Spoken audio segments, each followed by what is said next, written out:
దేవునికి మహిమ కలుగును గాక. దేవుని ఇచ్చిన మహాకృపను బట్టి దేవునికి కోటాను కోట్ల వందనాలు స్తోత్రాలు చెల్లిస్తూ ఈరోజు పరిశుద్ధాత్మ గురించి, పరిశుద్ధాత్మ వాగ్దానము గురించి మనం నేర్చుకుంటున్నాము. పరిశుద్ధాత్మ గురించిన వాగ్దానమును తండ్రి వల్ల పొంది మీరు చూచుచూ వినుచున్న దీన్ని కుమ్మరించి ఉన్నాడు అని చెప్తున్నారు. కాబట్టి దేవుడు కుడిపార్శ్వమునికి హెచ్చించబడ్డాడు. హెచ్చించబడ్డానికి దేవుడు ఈ విధంగా దేవుడు మాట్లాడుతున్నారు. కాబట్టి దాని ముందుగా మనము దేవుణ్ణి ఆరాధిద్దాము, దేవుని మహింపరుద్దాము, పరిశుద్ధాత్మ పొందుకుందాము.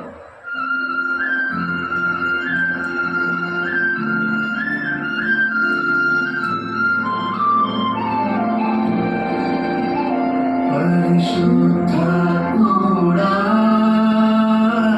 శక్తి కుమారించు, పరిశుద్ధాత్ముడా శక్తి కుమారించు. నీ శక్తి మాకు కావలసినదని ప్రభువా నీవు ఎరుగుదు. నీ శక్తి మాకు కావలసినదని ప్రభువా నీవు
శక్తిపై జయము పొంది లోకాశలతో పోరాడినేము సాతాను శక్తిపై జయము పొంది వీరుడనే సేవ చేయుటకు అభిషేకించుమయా వీరుడనే సేవ చేయుటకు అభిషేకించుమయా పరిశుద్ధాత్ముడా శక్తి కుమ్మరించు పరిశుద్ధాత్ముడా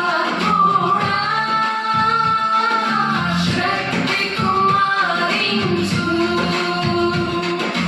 నీ శక్తి మాకు కావలసినదని ప్రభువా నీవు ఎరుగుదువు నీ శక్తి మాకు కావలసినదని ప్రభువా నీవు ఎరుగుదువు పరిశుద్ధాత్ముడా శక్తి కుమ్మరించు పరిశుద్ధాత్ముడా శక్తి కుమ్మరించు పరిశుద్ధాత్ముడా శక్తి కుమ్మరించు పరిశుద్ధాత్ముడా శక్తి కుమ్మరించు దేవునికి మహిమ కలుగును గాక. ఎఫెసీయులకు రాసిన పత్రిక 6వ అధ్యాయము 11వ వచనం చూద్దాం. ఎఫెసీయులకు రాసిన పత్రిక 6వ అధ్యాయము. రండి చక్కగా వినండి. ఆన్లైన్లో ఉన్న బిడ్డలు, ఆఫ్లైన్లో ఉన్న బిడ్డలు ఎఫెసీయులు 6వ అధ్యాయం 11వ వచనం. ఎఫెసీయులకు రాసిన పత్రిక 6వ అధ్యాయము 11వ వచనం. మీరు అపవాది తంత్రంలో ఎదిరించడకు శక్తివంతులగునట్లు దేవుడిచ్చి సర్వాంగ కవచము ధరించుకునడి. ఎప్పుడైతే పరిశుద్ధాత్మ యొక్క వాగ్దానము మనం పొందుకుంటామో సర్వాంగ కవచము దేవుడే ఇస్తాడు. పరిశుద్ధాత్మ వాగ్దానం అనేది ప్రతి ఒక్కరికి దేవుడు ఇచ్చిన వరం. అది ఎంత బంగారం సంపాదించుకున్నా, ఎన్ని ఇళ్ళు ఆస్తులు కోటీశ్వరులాగా చలామణి అవుతున్నా అవన్నీ ఒక్క క్షణంలో మహావేంద్రముతో లైన్ అయిపోయే దినాల్లో ఉన్నాం. క్రొత్త ఆకాశము క్రొత్త భూమికి మనము యుగాలు ఉండడానికి దేవునితో మనం సిద్ధపడాలి అని దేవుడు మన మధ్యలోకి వచ్చి మాట్లాడుతున్నారు. ఇర్మియా 17:16 ప్రకారం దేవుడు మాట్లాడే దేవుడు వచ్చి మనతో మాట్లాడకపోతే మనం బ్రతకలేము. అనుక్షణము కూడా దేవుడికి ఆ విధంగా మనం ఇష్టంగా ఉండి మరి పరిశుద్ధాత్మ యొక్క వాగ్దానము మనం పొందుకున్నామా లేదా అని ప్రతిరోజు కూడా మన అంతరంగ పురుషుడు దినదినము నూతన పరచబడాలని దేవుడు ఆశపడి మాటలు చెబుతున్నారు. ఎలాగగా ఇర్మియా 17వ అధ్యాయము 16వ వచనం చూడండి. ఇర్మియా 17వ అధ్యాయము 16వ వచనంలో నేను నిన్ను అనుసరించి కాపరిగా ఉండుట మానలేదు. ఎవరికైతే పరిశుద్ధాత్మ దేవుడు వాగ్దానంగా ఉంటాడో ఆ దినాల్లో ఆదిమ కాలంలో దేవుడు వాగ్దానం చేశారు. ఏంటంటే అపోస్తలుల 2వ అధ్యాయంలో 33వ వచనంలో కాగా ఆయన దేవుని కుడి పార్శ్వములకు హెచ్చింపబడి కాగా దేవుని కుడి పార్శ్వములకు హెచ్చించబడి పరిశుద్ధాత్మను గురించిన వాగ్దానము తండ్రి వలన పొంది మీరు చూచుచు వినిచున్న దానిని కుమ్మరించున్నాడు. మీరు చూచుచు వినుచున్న దానిని కుమ్మరించున్నాడు. కడవరి వర్షం, తొలకరి వర్షం. దేవుడు అనుదినము కూడా మన హృదయాలు అంతరంగ పురుషుడు నూతన పరచబడాలి అంటే వాక్యం అనే వేరు మనలో ఫలించాలి. అది దినదినము కూడా ఫలిస్తేనే దేవుని రాజ్యాన్ని మనం వెళ్ళగలం, ఆ వాగ్దాన భూమికి చేరగలం. ఎందుకంటే అది పరిశుద్ధ పట్టణం. మనం అలా పరిశుద్ధంగా ఉండాలని దేవుడు ఈ మాటలు చెప్తున్నారు. మనకు ఈ వాగ్దానములు ఉన్నవి అన్నది వాక్యం. ఆ వాగ్దానాలు మనకి నెరవేర్చబడాలంటే ఆత్మకు శరీరానికి కలిగిన కల్మషాన్ని మనము అది ప్రతిరోజు కూడా ఆ కల్మషం ఉన్నాదా పోయిందా ఎలా ఉన్నాం, దేవుని సన్నిధికి ఆ పరిశుద్ధ పట్టణానికి వెళ్ళడానికి ఏ విధంగా ఉన్నాం అని చెప్పి మరి కొరింథీ పత్రికలో పౌలు గారు చెప్తున్నాడు. 2 కొరింథీ 7:1 ప్రియులారా మనకి వాగ్దానాలు ఉన్నవి కనుక దేవుని భయముతో పరిశుద్ధతను సంపూర్తి చేసుకొనొచ్చు శరీరములకు ఆత్మకు కలిగిన సమస్త కల్మషము నుండి మనలను పవిత్రులు చేసుకుందాము. అలా పవిత్రులుగా మనం ఉంటేనే పరిశుద్ధ పట్టణానికి వెళ్తాము. పరిశుద్ధత లేనిదే దేవుణ్ణి చూడలేము. ఆయన చూస్తేనే కదా ఆయనతో మాట్లాడగలం. ఎవరైనా చూడలేకపోయినా మనల్ని అలా మనం చూడకపోయినా మనం మాట్లాడేసుకుంటే పిచ్చోళ్ళు అని ఉంటారు కదా. మనిషి లేకుండా ఎలా మాట్లాడుకుంటున్నాం పిచ్చిదానా అంటారా? మరి అందుకే పరిశుద్ధత లేకుండా దేవుని చూడలేము. మరి పరిశుద్ధ పట్టణానికి ఎలాగెళ్ళగలము? అందుకనే ప్రియులారా ప్రియులతో దేవుడు మాట్లాడుతున్నారు. ఎందుకంటే ఏర్పాటు చేసిన వారితో సహా మోసపుచ్చే దినాల్లో మనం ఉన్నాము. మత్తయి సువార్త 24 ఉంది ఆ మాట. ఆ సర్వాంగ కవచమును ధరించుకోవాలి, లేకపోతే ఏర్పాట్లు ఉన్నవారితో సహా మోసపుచ్చబడే దినాల్లో మనం ఉన్నాం. అందుకనే పరిశుద్ధాత్మ దేవుడితో మనం సహవాసం చేయాలి. ఆయన ఏం చెప్తున్నారో అది మాత్రమే మనం చేయాలి. మన సౌమ్యంత ఆధారపడకుండా పూర్ణ ప్రవర్తన అంతని ఎందు యెహోవా అధికారానికి ఒప్పుకో అంటున్నారు. మన ఇష్టం వచ్చినట్టు జీవించదు కాదు. సామెతలు 3:5-6-7 అప్పుడే నీ మార్గాలు సరళమవుతాయి. ఏ బాధలో ఉన్నావో ఏ ఇబ్బందులు ఉన్నావో పరిశుద్ధాత్మ దేవుడు లేకుండా నీకు ఆ ఇబ్బందులు కానీ ప్రార్థనలు జవాబులు కానీ నీ నడకలోని నీ పడకలోని అన్ని మార్పులు కానీ మారుమనసు కానీ పరిశుద్ధత కానీ ఆత్మకు శరీరానికి కలిగిన పరిశుద్ధతను ఏం చేయమంటారు? పరిశుద్ధత మనకు వాగ్దానము ఉన్నవి కనుక మనం ఎలా పరిశుద్ధంగా ఉండాలంట? దేవుని భయముతో. దేవుని భయం ఉందా నీకు? ఇష్టం వచ్చేది ఇక్కడే ఒక నాటకము, ఇంటికి వెళ్ళాక ఒక నాటకము, ఉద్యోగంలో ఒక నాటకము, ఫోన్లు చేస్తావు, వీడియో కాల్లు చేస్తావు, అందులో ఒక నాటకం. ఇవన్నీ దేవుడు చూస్తున్నాడు. ఎవరితో నువ్వు మాట్లాడుతున్నావో వాళ్ళని నువ్వు ఏ ఉద్దేశంతో నువ్వు మాట్లాడుతున్నావో వాళ్ళని మాట్లాడుతూ వాళ్ళని చూస్తున్నావో అవన్నీ కూడా దేవుడు స్కాన్ చేసేస్తున్నాడు. సీసీ కెమెరా ఆయన. నీ మనసులో ఏముందో ఆ కుట్ర ఏంటో అది దేవుడికి తెలుసు. మనుషులు దేవుడి పిల్లలకు కూడా తెలుసు. అవే సర్వాంగ కవచాలు. జ్ఞానేంద్రియాలు కలిగి ఉన్నప్పుడు మనకి తెలుస్తుంది. పరిశుద్ధాత్మల వాగ్దానం పొందుకున్నప్పుడు మనకి తెలుస్తుంది. మరి ఈ వాగ్దానంలో ఉన్నాం కనుక దేవుని భయముతో ఆ భయముతో ఉంటాం. అమ్మో నా దేవుడు స్కాన్ చేస్తాడు. దేవుని పిల్లలు కూడా స్కాన్ చేస్తారు. నా పరువు తీసుకోకూడదు, నా మర్యాదను నేను కాపాడుకోవాలి అనే జాగ్రత్తగా భయముతో దేవుని భయముతో పరిశుద్ధతను సంపూర్తి చేసుకోవచ్చు. సంపూర్తి. సగం పోట్లు ఎవరైనా తాగుతారండి? ఎంగిలి పోట్లు ఎవరైనా తాగుతారా? నువ్వు ఇష్టమని నీకు ఇష్టమే ఉండదు, నాకు ఇష్టమే ఉండదు. కానీ దేవుడు పరిశుద్ధత విషయంలో సంపూర్ణంగా ఉండమంటున్నాడు. అంటే సగం లోకము సగం దేవుడు. నీ చూపులు, నీ మాటలు, నీ హృదయంలో తలంపులు ఎలాంటి కుట్రతో ఉన్నాయి. సంపూర్ణంగా దేవుడు భయము భక్తి ఉన్నప్పుడు అలాగా కుట్ర అనేది ఉండదు.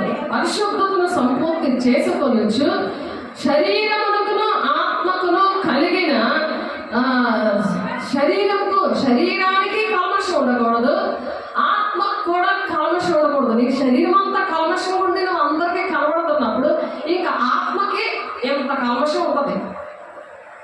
ఎంత ఆత్మకి, శరీరానికి కొంచెం కల్మషం ఉందనుకో ఆత్మకి ఎంత ఉన్నట్టు లెక్క. ఆత్మ కల్మషం లేదనుకో శరీరం కంపల్సరిగా కల్మషం లేకుండానే నువ్వు ఉంటావు.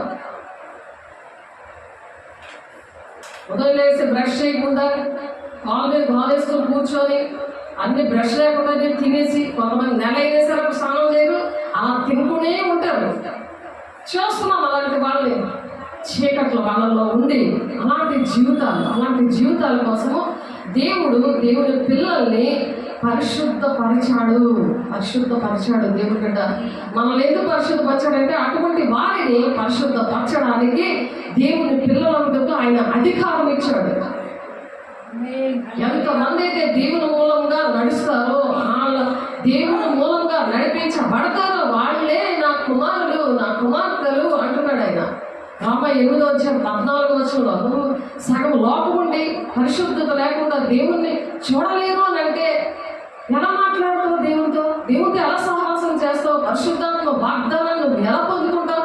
ఇక్కడ దేవుడు పొందుకున్నాడు. ఆయన పొందుకొని ఈ 3-4 సంవత్సరాల్లో ఇలాంటి దేవుని పిల్లలకి మతం కులం భేదం లేకుండా పరిశుద్ధులుగా ఉండాలి, మీరు పరిశుద్ధ పట్టణంలో చేరాలి, యుగాలు దేవునితో ఉండాలి అని దేవుడు ఏంటంటే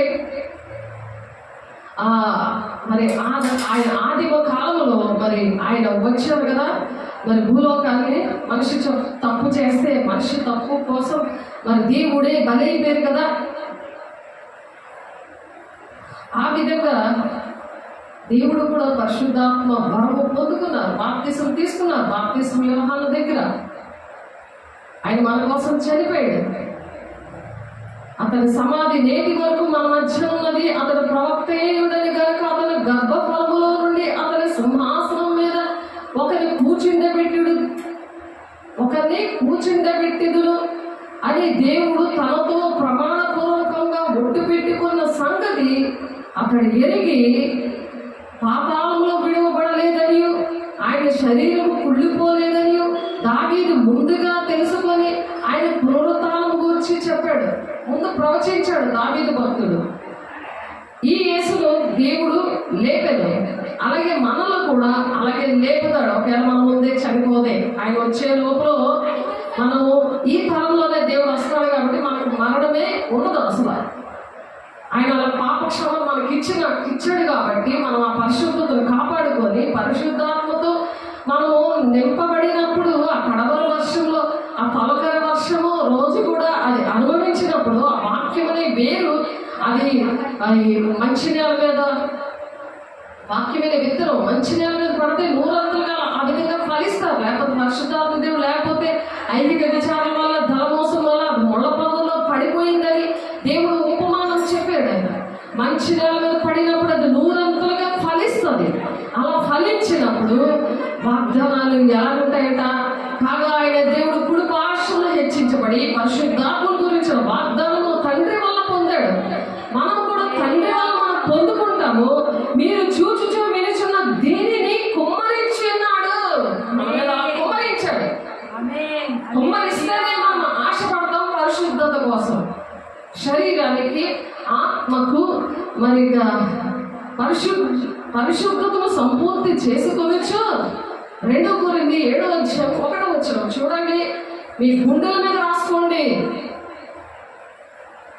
అది సాతాను తొడపలేడు.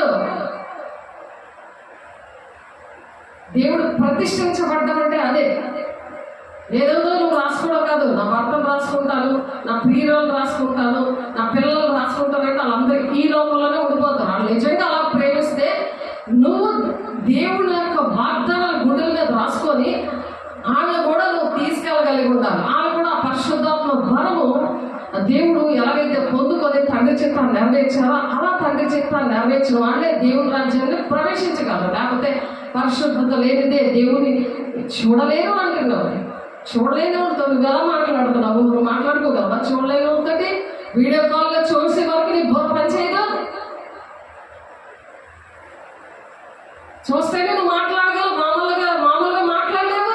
మరి దేవుడు చూడకుండా నువ్వు దేవుడి రాజ్యం కలగలుగుతావు. దేవుడు చూసే కళ్ళు కోరుకో, మనుషులు చూసే కళ్ళు వద్దు. అది నరకానికి దారి తీస్తుంది.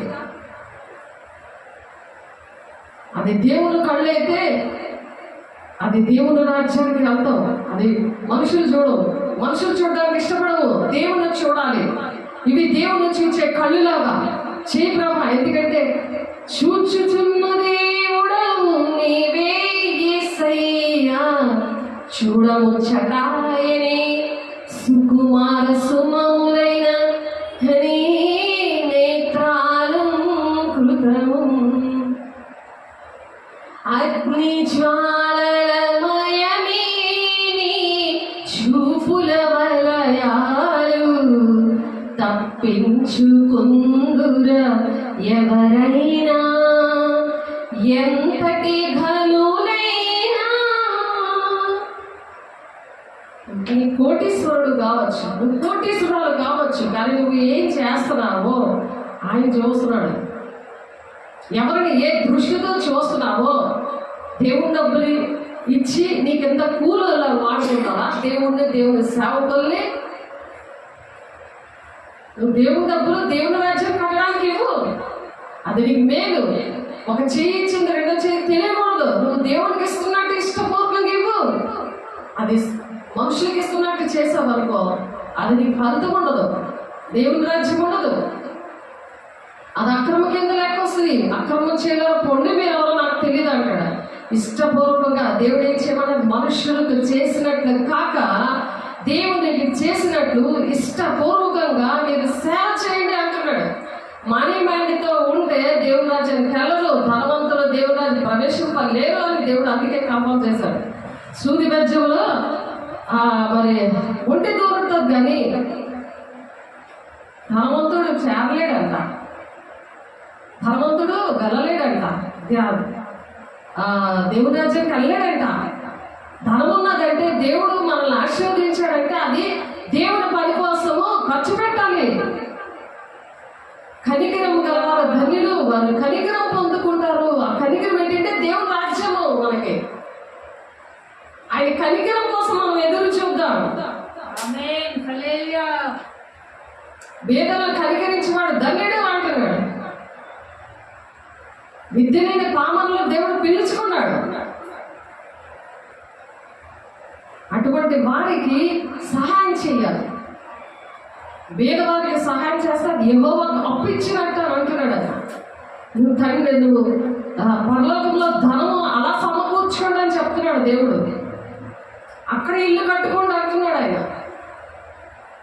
నేను స్థలం నాకు నా తండ్రి ఇంట అనేక నివాసములు గలవు, లేని ఏళ్ళ మీతో చెప్తాను, మీకోసం నేను స్థలం సిద్ధపరచ వెళ్ళుతున్నాను. నేనుండే స్థలంలో మీరు ఉండలాగా మరల వచ్చి నేను తీసుకెళ్తానంటాడు. ఏం చేస్తున్నావు డబ్బుతోటి? డబ్బుతో నువ్వు చెలగాట మాడుతున్నావా? డబ్బు నీదా దేవుడిదా? ఎవరిచ్చారు అది? ఎలాంటి స్థితిలో ఉన్నప్పుడు నిన్ను దేవుడు ఆశీర్వదించాడు? ఎలాగ ఆశీర్వదించాడు?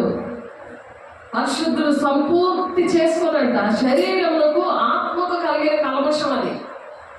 ఆత్మలో కల్మషం ఎవరికి కనబడదు, దేవుని పిల్లలకు కనబడుతుంది, దేవుడికి కనబడుతుంది. దేవుని బిడ్డ సరి చేసుకో. ఇదిబట్టి నీకు అసహ్యం, నీకు అసహ్యం కదా.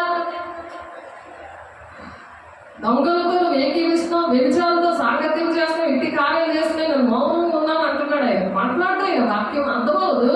ఆయన స్వరం కలిగే చెవులు ఉండవు, మోకాళ్ళు వేయలేరు, దేవుడి దగ్గర కన్నీరు కాచలేదు, దిద్దుబాటు చేసుకోలేరు, ఆ హృదయాన్ని మార్చుకోలేరు. విషపు కళ్ళుతో చూస్తూ ఉంటారు.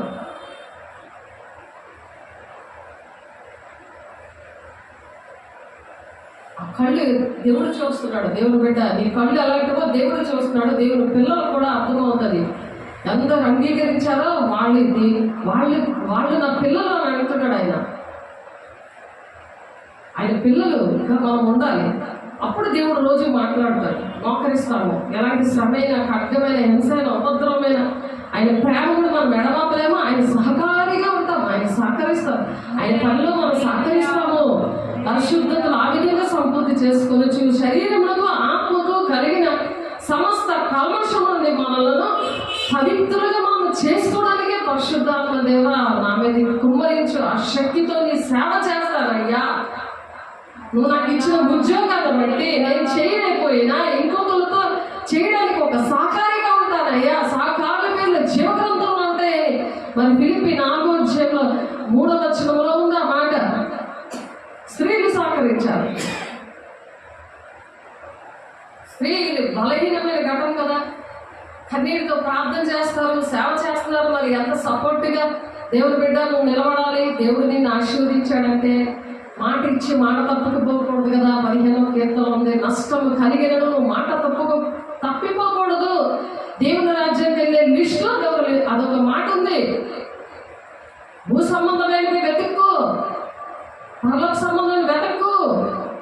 అది సాతాను నీతో మాట్లాడుతుంటే చంటలు గుద్దుకొని పరిశుద్ధాత్మ వాగ్దానం అంటే ఏదో తెలియకుండా పరిశుద్ధాత్మ పొందుకుంటే శరీరానికి ఆత్మతో కలిగిన కల్మషాన్ని మరి నేను పరిశుద్ధ పరుచుకుంటే నా పరిశుద్ధ పట్టణానికి నేను వెళ్ళగలను, దేవుడిచ్చే వాగ్దాన భూమికి నేను చేరగలను అనే కన్ఫామ్ ఇక్కడే మనకి రావాలి. అందుకే అంతరంగ పురుషుడు దినము నూతన పరచబడాలి అనే పరిశుద్ధాత్మ దేవుని రోజు కూడా ఆయన శక్తిని మనం కోరుకోవాలి. అప్పుడు యోదయ సమరయ దేశంలో అంతటా మనము సాక్షులుగా ఉంటాము. అలాగుండి కృపావరాలు దేవుని కోసము అడుగుతూ ఉండాలి. 1 కొరింథీ 12వ అధ్యాయం 4 నుండి 31వ వచనంలో వరకు ఉన్నది. 1 కొరింథీ 4వ అధ్యాయము సర్వాంగ కవచాల కోసం కింద చెప్తున్నాం. ఏంటంటే నీతి ఎరడిగా మనం పోరాడింది శరీరులతో కాదు కానీ ప్రధానులతోనూ అధికారులతోనూ ప్రస్తుత అంధకార సంబంధులకు లోకనాథులతోనూ ఆకాశ మండలంలో ఉన్న దురాత్మల సమూహముతో మనం పోరాడుతూ ఉంటాం. ఎందుకు ఈ పరిశుద్ధాత్మ బలం ఉన్న వల్ల అలా పోరాటం అనేది మనకు తెలుస్తుంది. మీరు మనుషులు మంచోళ్ళే, కానీ ఆ లోపల ఉన్నాయే అవి అమ్మో వీళ్ళంత మంచోళ్ళో కానీ వీళ్ళలో ఇన్ని ఉన్నాయి అన్నమాట. అంధకారులు ఎవరెవరు ఉన్నారట, ప్రధానులతోనూ అధికారులతోనూ ప్రస్తుత అంధకార సంబంధులకు లోక నాదులతోనూ ఆకాశ మండలంలో దురాత్మల సమూహముతోనూ పోరాడుచున్నాం. మనం మనుషులతో కాదు, మనుషులు మంచోళ్ళే, మనుషులు చక్కగా మాట్లాడతారు, చేస్తారంటారు. కానీ ఇవి ఎప్పుడైతే శరీరము ఆత్మ పరిశుద్ధంగా ఉండదో ఇవి వాళ్ళలో దూరి చెయ్యనివ్వకుండా దేవుని రాజ్యాన్ని కట్టనివ్వకుండా అది నాటకాలు ఆడిస్తూ ఉంటుంది, దీన్ని డ్యాన్స్ చేయిస్తూ ఉంటుంది, దేవుని పిల్లల్ని ఏడిపిస్తూ ఉంటుంది. అది కానీ ఎటువైనా దేవుడి పిల్లలకి సహాయం వచ్చేస్తుంది. మరి నీ సంగతి ఏంటి? నువ్వు ఎక్కడికి వెళ్తావు? నువ్వు మాట తప్పకపోతే 15వ కీర్తన చదువు. అంతా దేవుని బిడ్డ 15వ కీర్తన చదువుకుంటే దేవుని రాజ్యానికి వెళ్ళి అర్హతలు అందులో ఉన్నాయి. చూడండి, అపోస్తలుల కీర్తన గ్రంథము 15వ అధ్యాయం చదువుతున్నాను, ఒకసారి వినండి.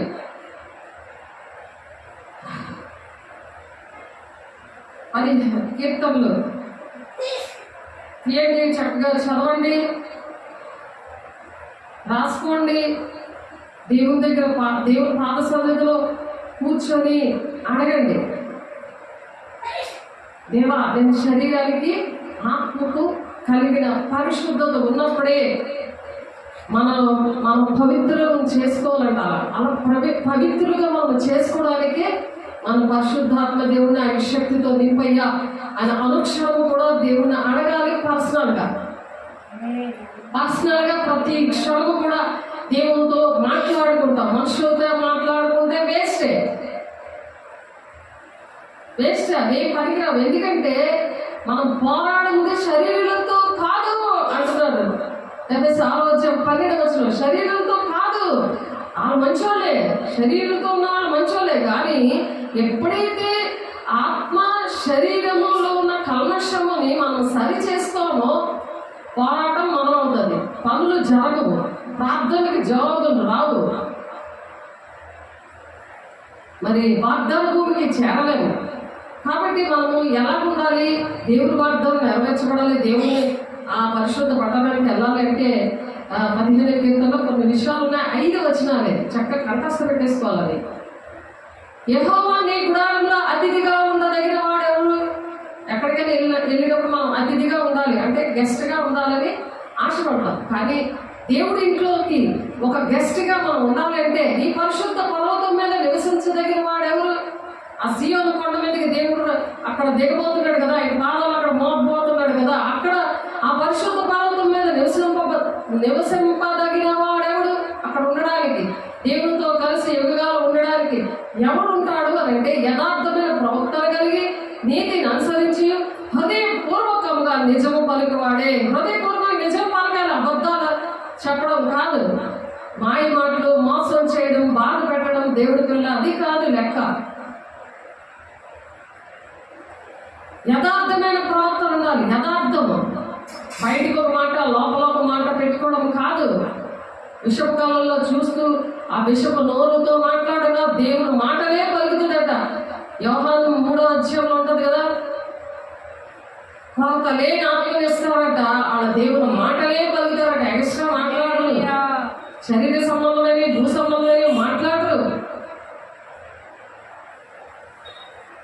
సముద్రమైన లోకంలో ఉంటూ చేప ఎలాగైతే ఉప్పు లేకుండా రుచికరంగా ఉండదో అలా ఉండమంటున్నాడు దేవుడు. దుష్టుడు ముట్టకుండా తను తాను భద్రం చేసుకొని అలా ఉండమంటున్నాడు దేవుడు బిడ్డ. అందుకు అభిషేకం కావాలి, పరిశుద్ధాత్మ వాగ్దానం పొందుకోవాలి. అపోస్తులు 2:38 ఉంది అభిషేకం. ఆ బాప్తిసం తీసుకున్న వెంటనే పరిశుద్ధాత్మ వరం పొందుకుంటారట.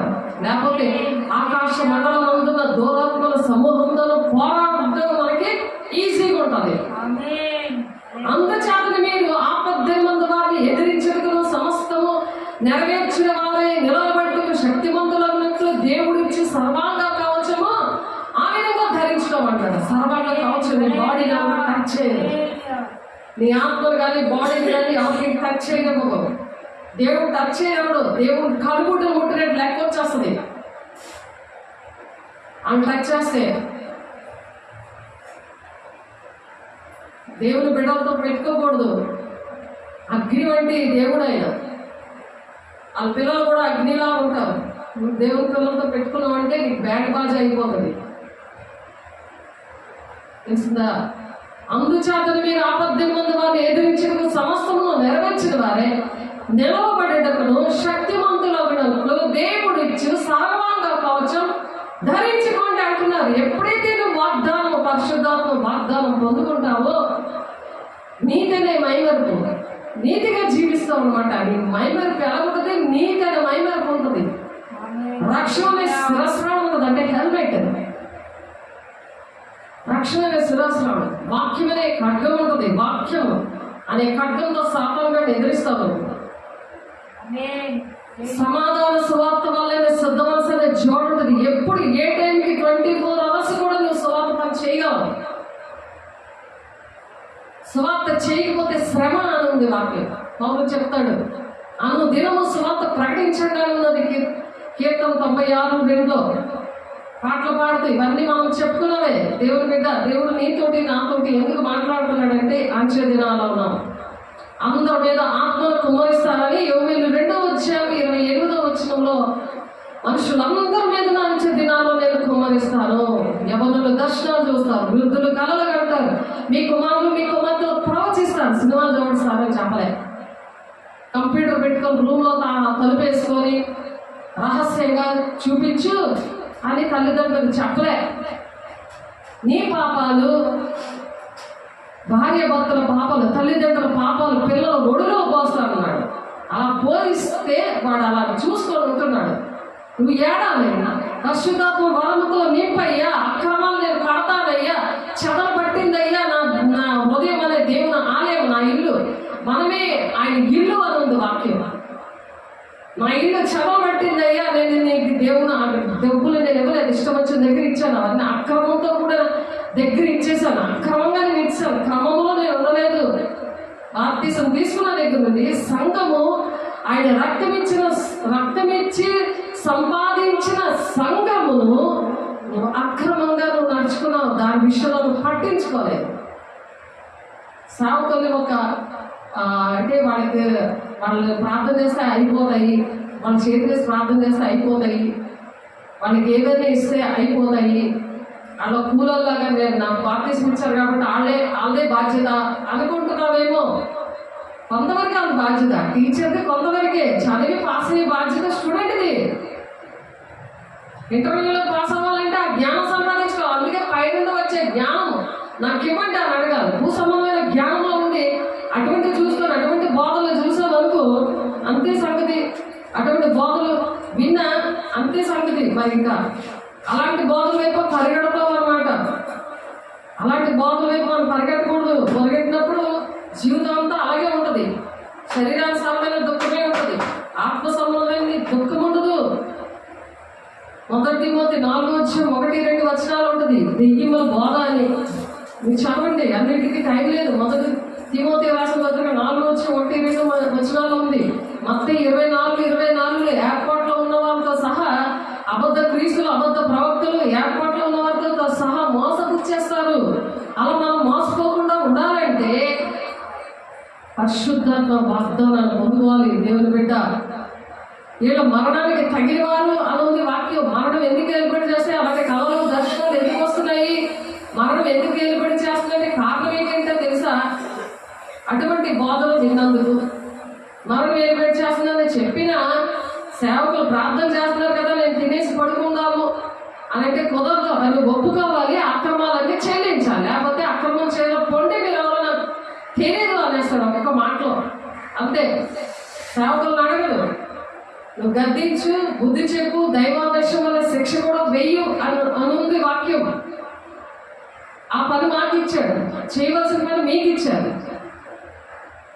దేవుడికి ఇచ్చినట్లు ఇష్టపూర్వకంగా ఇవ్వాలి, అంతేగాని మనుషులకి ఇచ్చినట్టు ఇవ్వకూడదు. సమర్పించుకుని వాళ్ళు వస్తారు, వాళ్ళు తీసుకోవడానికి వాళ్ళకి అర్హత ఉంటుంది. టీచరు కష్టపడి చదివి మరి ఆ ఇంటర్వ్యూలో పాస్ అయ్యి వస్తుంది. ఆ టీచరు లెక్చరర్ వాళ్ళు చెప్తారు, నువ్వు స్టూడెంట్గా సరిగ్గా నువ్వు క్లాస్కి వచ్చి నువ్వు ప్రతి క్లాస్లో చక్కగా వినాలి, ఆ ఎగ్జామ్లు రాయాలి. అవి ఎగ్జామ్ అప్పుడు నువ్వు పాస్ అవుతావు. అంతేగాని టీచర్ ఎగ్జామ్ రాసేసి నేను పాస్ చేసేసి నీకు ఉద్యోగం వేయించేది. అలాగే దేవుడి రాజ్యం తీసుకెళ్ళిపోరు. నువ్వు కష్టపడాలి, సేవకుల మాట వినాలి, టీచర్ మాట వినాలి. అలా రాత్రి పగలు ఎలా కష్టపడి చదువుతారో అలా చదవాలి. వాక్యం అలాగా వాక్యమే వేరు నీలో నాటుకోవాలి. ఆ వాక్యం నీకు గుర్తుండాలి. వాక్య ప్రకారం నడిస్తేనే గుర్తుంటుంది. అటువంటి సాక్ష్యములు ఉంటే అది మంచం కింద కొంచెం కింద పెడతా అవ్వదు. ఆ సాక్ష్యం పట్టుకొని అనేకమైన బిడ్డలు రక్షించాలి.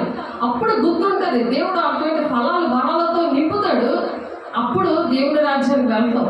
దేవుని వాగ్దానంతో నింపుతాడు. మీ కుమారుల మీద, మీ కుమార్తెల మీద మీ దేవుని ఆత్మను కుమరిస్తాను. అలా నేను సేవ చేయాలి అనే జ్ఞానం రావాలి. కృప ద్వారా మనం రక్షించబడ్డాం కాబట్టి ఎవరు ఏ స్థితిలో పడిపోయారో ఆ స్థితిలో నుంచి దేవుడు లేపి ఆశీర్వదించి నీకు కావాల్సినవి, నాకు కావాల్సినవి దేవుడు ఇచ్చినప్పుడు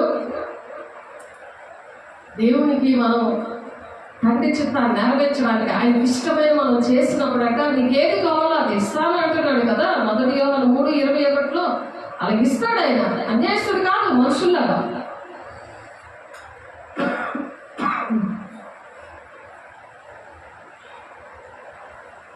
కాబట్టి మొదటి కీర్తన 15వ యథార్థమైన ప్రవర్తన అలా ఉండాలంట.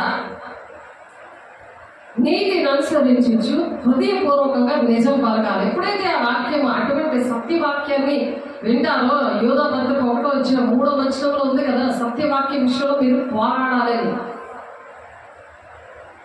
ఏర్పాట్లో ఉన్న వారితో సహా మోసపుచ్చే దినాల్లో ఉన్నామని మత్తయి 24:24 అనమాట. 24 చెప్తున్నారు కదా. అలా మనం ఆ పోరాటం చేయాలంటే పరిశుద్ధాత్మ వాగ్దానం అనేది మనం పొందుకోవాలి. అపోస్తలుల 2వ అధ్యాయంలో ఉంది కదా ఆ మాట. అది ఎప్పుడు కూడా మనం ఆ వాగ్దానము పొందుకున్నామా లేదా, ఆ వాగ్దానము కాపాడుకున్నామా లేదా అని గమనించుకోవాలి. అపోస్తలుల 2వ అధ్యాయం 33వ ఉంది ఆ వాగ్దానం కోసము. అదే మనం అంశముగా ఈరోజు ప్రభు మనకి ఇచ్చారు. కాబట్టి ఆ విధంగా మనం యథార్థంగా ఉండాలంటే మనకి ఆ వాగ్దానము చాలా అవసరమైనది. యథార్థమైన ప్రవర్తన కలిగి నీతిని అనుసరించు, హృదయపూర్వకంగా నిజము పలుకు వాడే అట్టివాడు నాలుకతో కొండములు ఆడడు. కొండ చెప్పడు, పక్కులకి కొండములు ఆడడట. తన చెలికానికి కీడు చేయడు. చాలా ప్రేమగా ఉన్నట్టు నటన, కానీ దేవుడు చూస్తున్నాడు. దేవుడు బిడ్డ, నిన్ను దేవుడు ఆశీర్వదించాలంటే, నన్ను దేవుడు ఆశీర్వదించాలంటే మన హృదయాంతరంగాలను పరిశీలించే దేవుడు, పరిశోధించే దేవుడు. మనం అడగాలి. దావీదు భక్తుడు అలాగే అడిగాడు, దేవా నన్ను పరిశీలించు, నన్ను పరిశోధించు, నీకు ఇష్టం లేదు నాలో ఏమైనా ఉన్నాయంటే నాతో మాట్లాడు, అందులో నా హృదయంలోంచి తీసివేయి అని అడగాలి మనం. అలా పరిశుద్ధ పట్టడానికి మనం వెళ్ళాలి.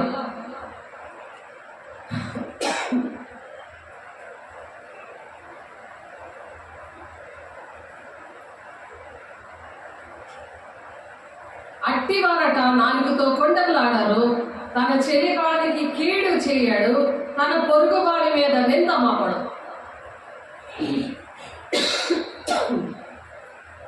లేకపోతే మన తప్పులను పెట్టుకొని పక్కల మీద నిందలు వేసేస్తా ఉంటాం.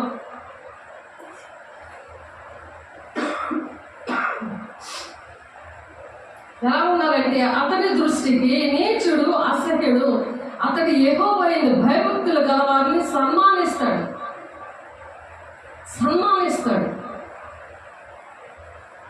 దేవుని పిల్లలంటే చాలా చులకనైపోయింది. వాళ్ళతో ఎలా మాట్లాడాలో కూడా తెలియట్లేదు. యెహోవాయందు భయభక్తులు గలవారినంట సన్మానిస్తారట. అతడు ప్రమాణము చేయగా నష్టము కలిగిన మాట తప్పడు. అంత గౌరవిస్తారు. ఇష్టం వచ్చినట్టు మాట్లాడరు, ఏకవచనంతో మాట్లాడరు. సన్మానించడం అంటే గౌరవించడం, దేవుడిని ప్రేమించడం. ఎందుకంటే దేవుడికి మీకు మధ్యవర్తిగా దేవుడు వాళ్ళ పరిచయం చేసినప్పుడు, వాళ్ళు మీకు ఇచ్చినప్పుడు, దేవుని రాజ్యం కట్టడానికి వాళ్ళు శ్రమ పడుతున్నప్పుడు సహకరించాలి. నష్టం కలిగినా సరే మాట తప్పుకోకూడదు. తన ద్రవ్యము వడ్డీకి ఇవ్వడు, నిరాపరాధిని చెరుపుటికే లంచం పుచ్చుకొనడు, ఆ ప్రకారం వచ్చేవాడు ఎన్నడూ కదల్చబడడు. లేకపోతే సాతాను గడిపి చేతిలోకి లొంగిపోయి అబద్ధాలు ఆడడం, మోసం చేయడం, వ్యభిచారం చేయడం, వ్యభిచారపు తలంపులతో డబల్ మీనింగ్ మాట్లాడడం, ఇటువంటివన్నీ వాళ్ళలో వస్తాయి. వాళ్ళని సబ్బుబిళ్ళలాగా వాడుకోవడం. వాళ్ళు ప్రార్థన చెయ్యాలి కదా, మాకు సేవకులు కదా, వాళ్ళే చెయ్యాలి కదా. గొర్రె పిల్లలు కంటాయి, అంతేగా కాపరి కొనడు. సంఘం కోసం ప్రార్థన చేయాలి, సేవకులు అన్నీ ఆడే చేయాలని ఆడెత్తి మీద వేసేస్తాడు. ఎఫెసీ 4:13 ఉంటుంది, పరిశుద్ధులు సంపూర్ణులు అవ్వాలి అంటే, క్రీస్తు శరీరం క్షమాభివృద్ధి జరగాలంటే అపోస్తులుగా కొంతమందిని, సువార్తికులుగా, కాపరులుగా, బోధకులుగా, ఉపదేశకులుగా నియమించాడు దేవుడు. అందరూ చేయాలి. ఏసే శరీరంలో అవయవాలుగా ఉండి ప్రతి ఒక్కరిది దేవుని రాజ్యం కట్టే బాధ్యత, భూలోకంలో ఉన్న వాళ్ళందరి బాధ్యత అది. అందుకనే ఆత్మ లేనివాడు నావాడు కాదనేసాడు. ఆత్మ లేకపోతే ఇటువంటి ప్రమాదం ఉంది. దుష్టుడు ఆలోచించినప్పుడు నడుస్తూ ఉంటారు వాళ్ళు. ఎప్పుడైతే పరిశుద్ధాత్మ దేవుడు లేడో వాళ్ళల్లో కంపల్సరిగా దెయ్యమాత్మ ఉంటుంది, అపవిత్ర ఆత్మ ఉంటుంది. అదే ఎలా నడిపిస్తుంటది అమర్యాదగా. మర్యాద ఉండదు. నువ్వు నా వంటి వాదమే కదా అనుకుంటున్నావు, చీల్ చేస్తాను, తప్పించాడు, అప్పుడు లేడు అని అంటుంది 50 లాస్ట్ వచ్చంలో. వాళ్ళు కూడా నీలాంటి వాళ్ళు అని అనుకుంటావు. నువ్వు అపవిత్రంగా ఉన్నావు, అపవిత్ర ఆత్మతో ఉన్నావు. అలాంటి మాటలు వస్తున్నాయి, అలాంటి చూపులతో మాట్లాడుతున్నావు కదా. నువ్వు నా వంటి వాడిగా అనుకుంటున్నావు, కానీ నేను చీల్ చేస్తాను. తప్పించాడు అప్పుడు ఉండడు. చీల్ చేస్తే బ్రతుకుతారా, చస్తారా? అది మరణం అనమాట. మరణం ఏర్పడి చేస్తాను దేవుని బిడ్డ. కాబట్టి దేవుని పిల్లలతో జాగ్రత్తగా ఉండాలి. దేవుని పిల్లలుగా దేవుడు కొంతమందిని ఏర్పాటు చేసుకున్నాడు. అందులో నువ్వు ఉన్నావా అని క్వశ్చన్ మార్క్ వేసుకోవాలి. నేనున్నానా అని నేను క్వశ్చన్ మార్క్ వేసుకోవాలి. మత్తయి 24:13 అంతవరకు సహించబడే రక్షణ పొందుకుంటాడు. అలా రక్షణ ఒకరోజు వెళ్ళిపోయింది కాదు. అంతవరకు మనం చచ్చిపోయే వరకు, దేవుడు వచ్చే వరకు కూడా మన రక్షణే. ఆ విధంగా కాపాడుకోవాలి.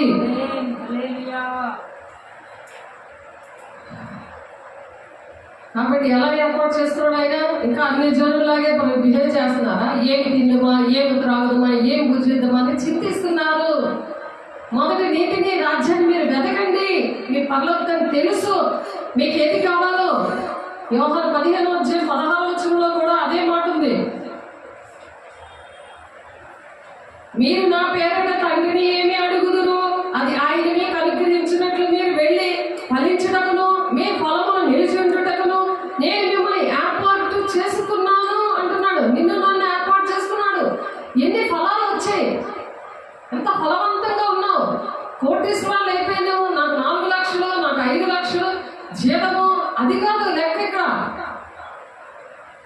ఫలాలంటే ధనవంతులు దేవుని రాజ్యానికి వెళ్ళరు అని కన్ఫర్మ్ చేశాడు ఆయన.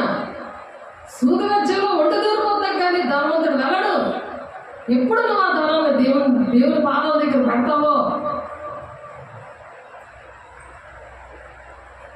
అన్ని నీ ఆస్తి అంతా అమ్మేసి వీళ్ళకి ఇయ్యు అని అంటాడు దేవుడు. ఒకడిని పిలిచి నేను ఆజ్ఞలన్నీ పాటిస్తున్నాను, అంత చక్కగానే నేను ఉన్నాను అని అంటే వాడు మొహం చిన్నపుచ్చుకొని వెళ్ళిపోయాడంట. వీళ్ళకి ఇమ్మన్నాడు అదంతా అమ్మేసి అప్పుడు నీ పరలోక రాజ్యంలో నువ్వు ధనం అలా సమకూర్చుకో అని చెప్తున్నాడు దేవుని బిడ్డ. మనం ఎలా ఉంటున్నాం మనం చెక్ చేసుకుందాం. అప్పుడు యెహోషువ 3:7 ఉంటది, వారి కన్నులు ఎదుట నిన్ను గొప్ప చేయ మొదలు పెడతాను.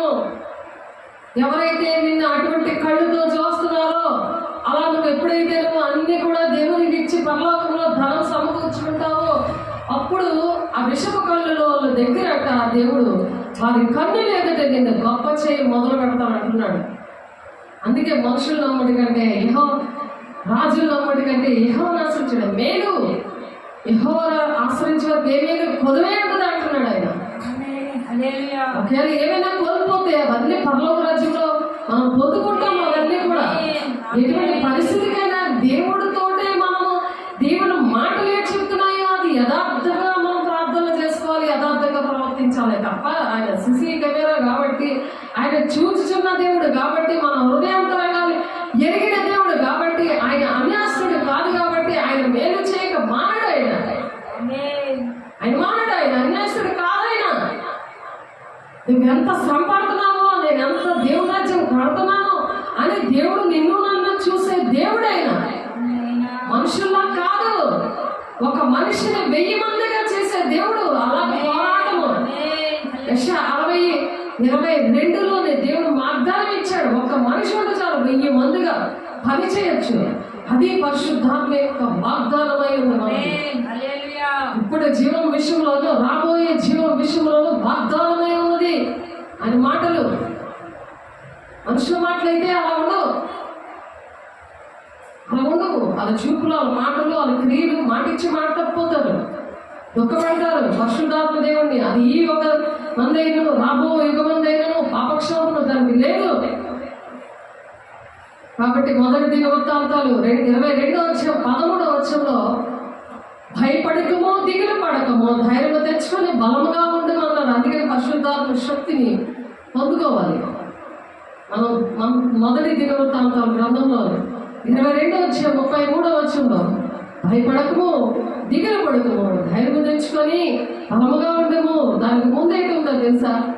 దాని ముందు ఇశ్రాయేలు ప్రజల కోసం చెప్తున్నాడు. యెహోవా ఇశ్రాయేలు గురించి మోషేకి ఇచ్చిన కట్టడల ప్రకారంగాను ఆయన తీర్చిన తీర్పుల ప్రకారముగాను జరుపుకొనుటకు నీవు జాగ్రత్త పడిన ఎడల నీవు వృద్ధి పొందుదవు. ఆ కట్టడల విషయంలో, ఆయన ఆజ్ఞల విషయంలో, ఆయన విధుల విషయంలో ఆ దేవుడు మాటలు ఏం చెప్పారో అది మనం విన్నప్పుడట జరుగుతుంది. అంతేగాని ఇవేం వినకుండా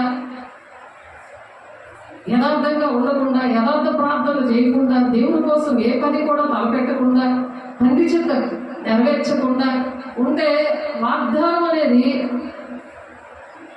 ఈ ముందు వదిలేసి ఎలా పెడుతుంటారంటే ఎలాగా మరి పాంప్లెట్లు వేయడము, వాట్సాప్లో పంపించడము, వాక్యం పంపిస్తూ ఉంటారు.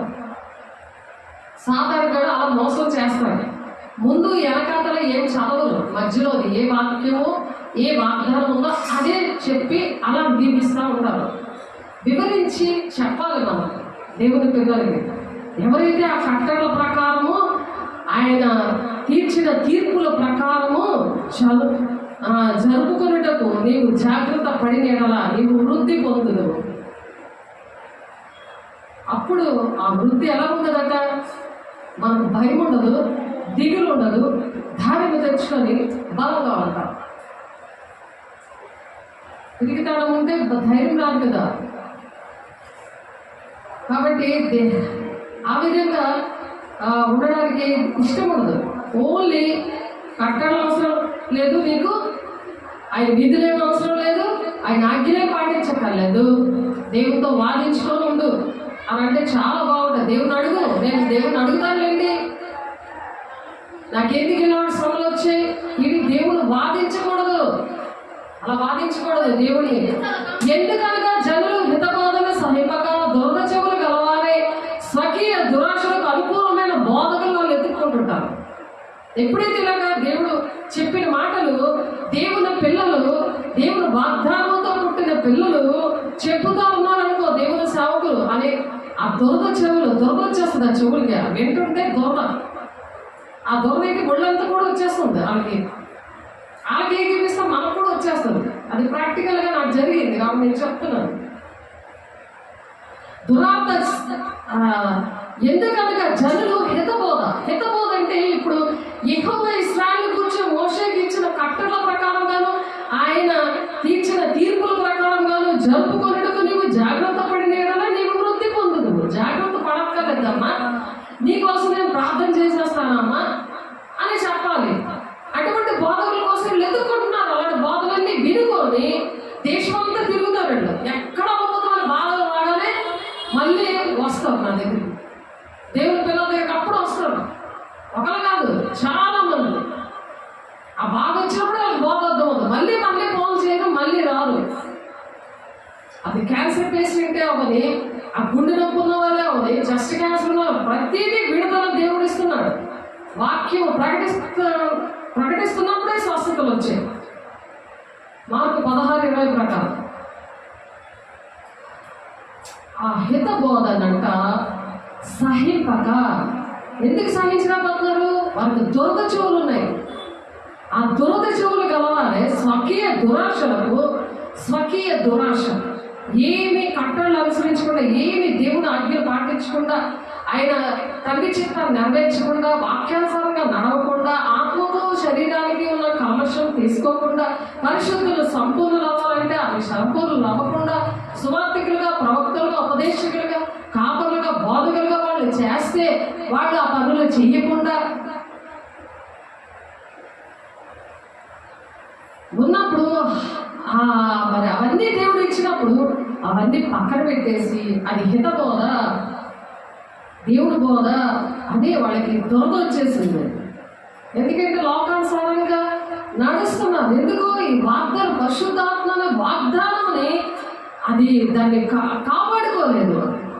అనుదినము అంతరంగ పురుషుణ్ణి మరి అనుదినము కూడా అంతరంగ పురుషుడు నూతనమైన స్వభావము, నూతనమైన హృదయము, నూతనమైన మనస్సు ఆయన ఇస్తాడు. ప్రతి దినము దేవాలయంలో తప్పక కూడుకొని ఆయన మనలో మనం విమర్శించి కొన్ని ఎలా తీర్పు పొందకపోదుము అన్నందుకు వాక్యం బలారాధన రోజు తీసుకోవాలని. అలాగే లేనప్పుడు అలా పరిశుద్ధాత్మ దేవుడు మన అంతరంగ పురుషుని బలంగా మనం పెట్టుకోలేకపోతే ఆ హితబోధని సహించకుండా దురద చెవులు గలవాలే స్వకీయ దురాశలకు, అంటే సొంత మార్గాలు సేవకులకు చెప్పరు, వాళ్ళు ఇష్టం వచ్చినట్టే ఉంటారు. ఏది జరిగినా ఏదైనా సరే అంత సంబంధం లేదు, అప్పటికప్పుడే ప్రార్థన కావాలప్పుడే కావాలి, మళ్ళీ కష్టం వచ్చినప్పుడే అలా కావాలి. దేవుడైనా సేవకులైనా దేవుని పక్కన ఎప్పుడు మేము ఎంతలా ఇంకా మేము ఆప్తరాల కింద ఇంటి ముక్కుతో సమానం కదా. మనం దేవుడినే పక్కన పెట్టేశారు. పరిశుద్ధాత్మ దేవుడు ఒక్కపడి వెళ్ళిపోయాడు. తర్వాత సేవకుల దగ్గరికి వస్తారు, వాళ్ళకి ఫోన్ చేస్తారు, వాళ్ళ దగ్గరికి వస్తారు, చేతులు వేసి ప్రార్థన చేయించుకుంటారు. ఆశీర్వాదాలు రాగానే మరి వాళ్ళకి ఇవ్వడానికి చేతులు రావు, దేవుని రాజ్యాన్ని కట్టడానికి చేతులు రావు. ఏ విషయంలో కూడా ఇంకా బాధ్యత ఉండదు ఇంకా, అంతే. ఎందుకంటే దురద చెవులు వచ్చేసాయి, స్వకీయ దురాశలు వచ్చేసాయి. అనుకూలమైన బోధల కోసం అనుకూలమైన బోధలు ఏంటంటే భయపడకము, దిగులు పడకము, ధైర్యం తెచ్చుకొని బలంగా ఉండు. అసలు కింద కట్టడలు ఎవరు ఉన్నాయి కదా, ఇవన్నీ కూడా పాటిస్తేనే దేవుడికి ఇస్తానంటున్నాడు. ఇది కట్ చేసేస్తాడు సైతం గాడు, ఈ వాగ్దానాలే వాట్సాప్లో పంపిస్తాడు. అటువంటి బోధల్ని ఎదుర్కొంటున్నారంట, అటువంటి వాళ్ళని బతుక్కుంటున్నారు. ఎందుకంటే ఏర్పాట్లో ఉన్నవాళ్ళు కదా వీళ్ళందరూ మోసపుచ్చబడ్డారు. మొత్తం 24 ప్రకారం 24 వచ్చిన ప్రకారం అలా మోసపుచ్చబడుతున్నారు దేవుని బిడ్డలారా. అందుకనే కొద్ది మంది భయపడద్దు, దేవుని రాజ్యానికి వెళ్ళేవారు ఇరుకు మార్గం, అది ఇరుకు మార్గం ప్రవేశింప పోరాడండి అని చెప్తారు. పోరాటం అన్నమాట. ఆ పోరాటంలోనే దేవుని రాజ్యానికి వెళ్తాం. కొద్దిమందే ఈ దురద చెవులు గలవారు, అనుకూలమైన బోధకులు తమ కొరకు పోగు చేసుకున్నవారు. అది విశాలమైన మార్గం కాబట్టి ఆ విశాలమైన మార్గం నరకాలకు వెళ్ళే మార్గం. అది సెలెక్ట్ చేసుకుంటున్నారు. ఒకసారి ఆలోచించండి, మనం ఏ మార్గంలో ఉన్నాం? అనుకూలమైన బోధకులు తమ కొరకు పోగు చేసుకొని సత్యములకు చెవి యొగ్గక కల్పనా కథల వైపు తిరుగు కాలము వచ్చును. ఇప్పుడు వచ్చేసింది కదా, కథలు చెప్పేస్తారు. అబ్రహాం కథ యాకోబులకు చెప్పారు. అబ్రహాంకి ఎంతమంది భార్యలు, దావీదుకి ఎంతమంది భార్యలు, మనకి ఎంతమంది భార్యలు ఉన్నారు? ఇవి కథలు అనమాట. నేను విన్నాను అరవిగాలిలో దావీదుకి అంతమంది భార్యలు ఉన్నప్పుడు నాకు ఉండక్కర్లేదు. దాని 4 చర్చలు నడిపిస్తున్న పాస్టర్ మాట్లాడాడు నాతో. ఆ పాస్టర్ గారు మరి కాళ్ళు పెట్టేసుకున్నారు. మొత్తం డిసెంబర్ 25th నన్ను మెసేజ్ చెప్పడానికి పిలిచినప్పుడు ఆ పాస్టర్ గారు కాళ్ళు పెట్టుకుంది వచ్చి, తను ఎక్కడుందో దేవుడు నేను అడిగాను. మరి ఆయన పరిచయం చేయలేదు. అలాగ ముడుచుకొని పడుకుంది తల దగ్గర, వింటుంది వాక్యం. వాక్యం అవగానే కాళ్ళు పట్టుకొని, నా ఇంట్లో చీకట్లు ఉన్నాయి, రండి పాస్టర్ గారు అని. ఆమెకు బాప్తిసం కూడా అయింది. ఇప్పుడు 2 భార్య భర్తలు, తన కుటుంబము, తన సంఘము చక్కగా ఉంది. ఎందుకంటే కల్పన కథల వైపు తిరుగు కాలం వచ్చును. సత్యమునకు చెవినీయులైన పరిస్థితులు అలా ఉంటాయి. కాబట్టి ఉపదేశములకు చెవి యొగ్గువాడు మేలు పొందును. సామెతలు 16:20 ఉపదేశములకి చెవి యొగ్గాలి. వినేసి విడిచిపెట్టడం కదా. రాసుకోరు, పాటలు పాడరు, ప్రార్థన చేసినప్పుడు ఏకీపించరు, అలా మోగోళ్ళలాగా మొక్క మీద అలా పెట్టుకొని కూర్చొని ఉంటారు. అది ఏం ఆత్మ? దెయ్యమాత్మ. అదే దేవుని ఆత్మ అయితే వెంటనే చేతులెత్తి ప్రమాణం చేసే, దేవా ఈ వాక్యమైన ఉదక స్నానంలో నన్ను కడిగయ్యా, నేను ఇక మరి చెయ్యనయ్యా, నీకు ఇష్టంగా ఉంటానయ్యా, నన్ను ఈ పాపము నుండి శాపము నుండి నన్ను విడిపించయ్యా, నేను తీర్మానం చేసుకుంటాను. ఇప్పుడు నేను అలా ఉండనయ్యా, ఈ వాక్యమైన ఉదక స్నానంలో నేను పరిశుద్ధపరచావయ్యా, నీకు వందనాలయ్యా అని చెప్తావు. నేను నా సాక్ష్యము బూది గంతములకు విడబడేలాగా నేను మంచం కింద కొంచెం కింద పెట్టనయ్యా, దీపం స్తంభమే నేను పెడతాను. ఒక ఆమెకు అది కూడా చూపించారు. అయినా అలాగే ఉంది పరిస్థితి. చదవ పట్టేసాయి దేహం అనే దేవుని ఆలయానికి అక్రమంసము కట్టక. దేవునికి ఇవ్వాల్సిన దేవుని దగ్గర మీరు దొంగలిస్తున్నారా అనుంది మలాకి 3:9. మీరు శాపగ్రస్తులు అనుంది. మరి చీడపురుగు ఎప్పుడు చెట్టుకి పడుతుంది? ఆలోచించండి. మా ఇంట్లో కూడా జరిగింది అలా. ప్రతి చెత్త బుక్కులు తెచ్చి ఇంట్లో పెట్టాడు మా ఆయన. అవి ఎంత పెద్ద డబ్బాలు ఉన్నాయి. ఆ డబ్బాని చూపించాడు దేవుడు. మా బాబు చనిపోయాడు, దీనివల్లే బాబు చనిపోయాడని అక్కడ నుండి తేవద్దు అని అన్నా సరే తీసుకొచ్చాడు ఆయన ఇక్కడ కూడా. అప్పుడు తోటపాలెంలో ఉండేవాళ్ళము, ఇప్పుడు మేము ధర్మపూర్లో ఉన్నాం.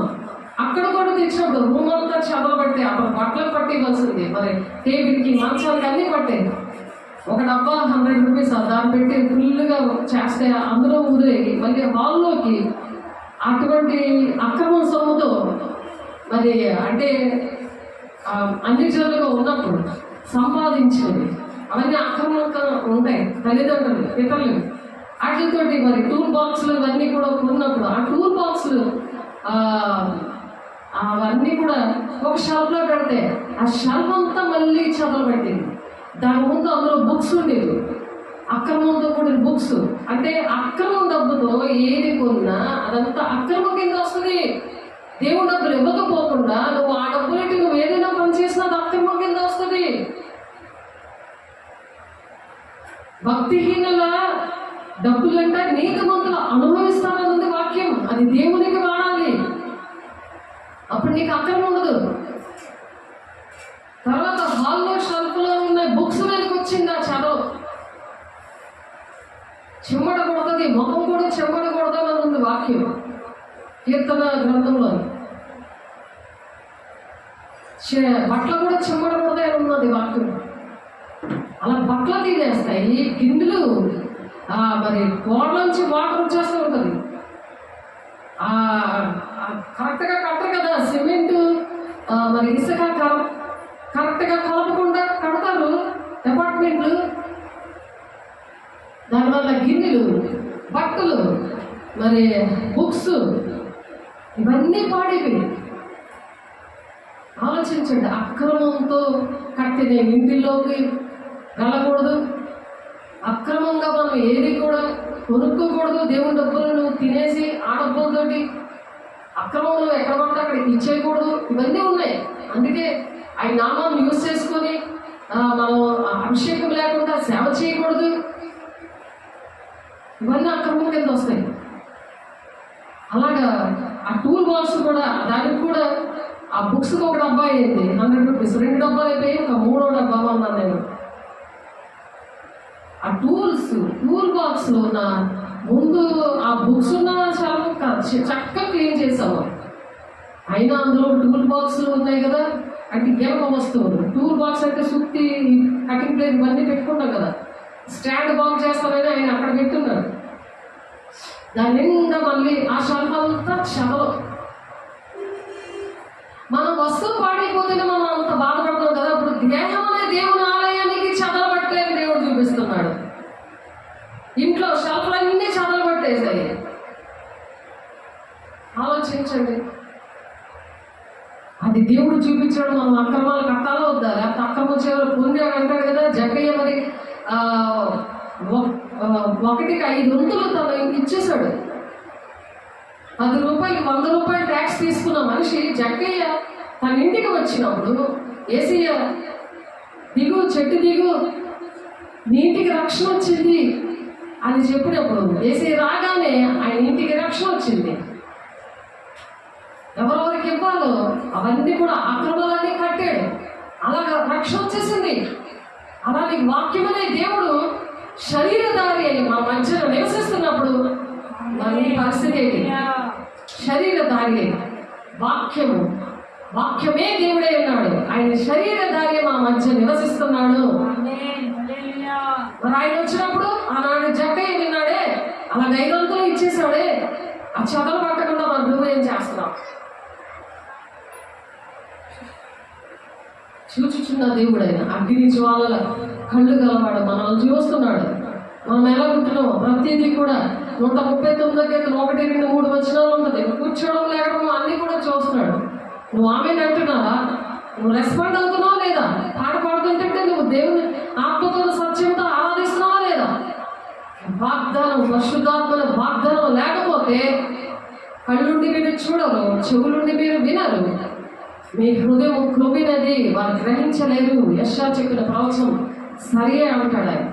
అటువంటి వారే దేవుని సిలువ వేశారు. ఆనాడు ఎన్నో అద్భుతకారాలు, ఆశ్చర్యకారాలు దేవుడు చేసినవన్నీ కూడా చూశారు. కానీ సిలువ వేసే పరిస్థితి వచ్చింది.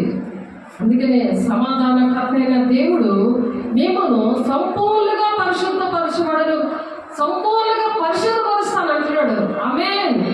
1 దశలోనికే పత్రిక 5వ అధ్యాయం 23వ వచనంలో మనం సంపూర్ణంగా పరిశుద్ధపరచాలని కోరుకున్నాము. అలా పరిశుద్ధంగా ఉన్నప్పుడు యెహోవా మీ మీద అద్భుత కార్యంలో చేస్తానంటున్నాడు. యెహోషువ 3వ అధ్యాయం 5వ వచనంలో ఎల్ల వేళల నీతిని అనుసరించిన వారు ఎల్ల వేళల, ఇప్పుడు నీతిగా ఉన్నాను, తర్వాత అక్రమంగా నడుస్తాను, అపవిత్రంగా నడుస్తానంటే కుదరదు. మన దేవుడు పరిశుద్ధుడు, పరిశుద్ధ రక్తంతో మనల్ని కొన్నాడు. కాబట్టి కీర్తన 106వ అధ్యాయం 3వ వచనంలో ఎల్ల వేళల నీతిని అనుసరించిన వారు ధన్యులు అని చెప్తున్నారు. అటువంటి ధన్యత్వం మనకి ఇచ్చారు. ఆ ధన్యత్వంతో మనం క్రీస్తు శ్రమంలో మనం పాలివారుగా ఉండాలి. 1 పేతురు 4వ అధ్యాయం చదవండి మీరు ఇంటికి వెళ్ళి 12, 13 వచనాల్లో. క్రీస్తు శ్రమంలో మనం పాలివారుగా ఉండాలని దేవుడు పరిశుద్ధాత్మని వాగ్దానం ఇచ్చాడు. అప్పుడు ఈ శ్రమల వలన ఎవడునూ కదిలింపబడకుండానట్లు మిమ్మల్ని స్థిరపరచుటకును మీ విశ్వాసం విషయమై హెచ్చించుటకు దేవుడు మన మధ్యలో ఉంటాడు, మనలో ఉంటాడు. విశ్వాసం, ఆ విశ్వాసము మరి స్థిరమైన జీవితం ఉంటుందని మొదటి దశలోని పత్రిక 3వ అధ్యాయం